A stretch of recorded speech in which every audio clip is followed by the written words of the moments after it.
Well, hey guys and gals, it's Sapper here. Has the world absolutely lost its collective minds? Do Democrats have any standards other than double standards? Why are we still continuing to call this a pandemic? Why are they trying to give a vaccine to a healthy public?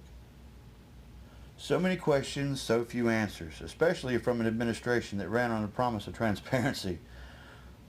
But have no fear, that's why Sapper's here. For starters, the pandemic. What pandemic? We've already long proven that the numbers just don't support that designation. Why then prolong shutdowns and school closures?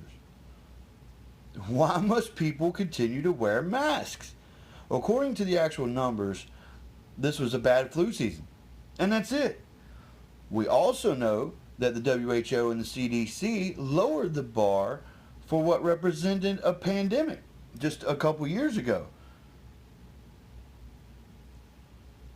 I mean, it just doesn't make any sense. I mean, that's why when the WHO came out with their original predictions, remember when that first came out, the mortality rate that they said was up there around 3 and 4%.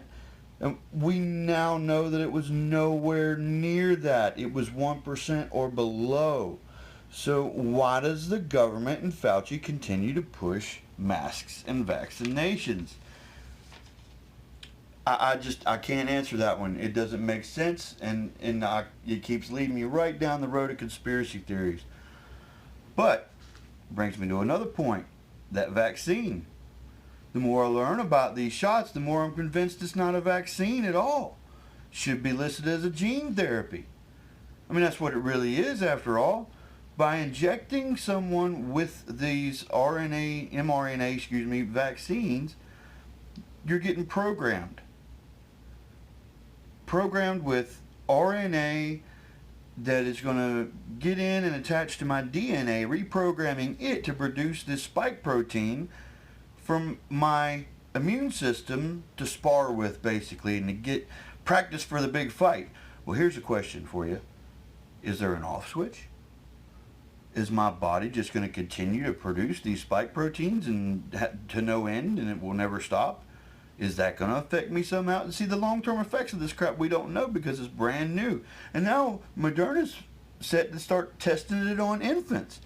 Hold up, we don't even know what it's going to do to adults yet, and y'all want to test it on infants? This is insanity. Now, as far as the luciferin, I for sure don't put it past my government and its agencies to put something in the vaccine to make everybody traceable. I don't put it past our government, not even for a second. I'm sorry, they've done too much shady crap for me to believe and give them the benefit of the doubt anymore. Sorry, can't do it. There's just so much of these vaccines we have no clue about and don't know, which only raises more red flags the more they keep pushing them. But that's my opinion on the subject. Y'all make sure to let me know what you think. I'm not getting it. I don't know enough about it, and that's my opinion on it. I'm glad Trump came out and said something, because I honestly think that the whole reverse psychology thing will work, and people are just going to turn it down in droves because Trump told me to go get it. You know how the orange man bad thing. But as much as we're all sick of the pandemic and the vaccines and stuff, I can only see this continuing to be the leftist propaganda go-to for a while now, especially now with the current crisis at the border. As that grows, I'm now hearing talk of, the different variations from these other places, that people are coming from these different countries now and bringing those variants with them, and that's going to be another problem because of the COVID. It's going to be a never-ending thing. Their whole premise for the variants was because they found people coming in from Brazil and Chile and Honduras, Guatemala, El Salvador, and all those places that are hot spots for that Brazilian strain, so they say. But here's another thing about the border, is there's also people coming in from China, Russia, Libya, Sudan, Iran, all of our enemy countries. These aren't just Mexicans coming across, or South or Central Americans. Our enemies are sending people through as well. And if they caught a few of them, how many got through? How many didn't get caught? That's the question. This is a huge security risk. Why is this not a big thing on our national security? That part, I find it hard to believe this whole thing down there hasn't boiled over already. I really find it hard to believe. I don't foresee it lasting much longer, and I don't foresee Texans that are living on the border taking this lack of action by our government for much longer. I believe they're going to end up arming themselves and protecting their own border before long if it continues.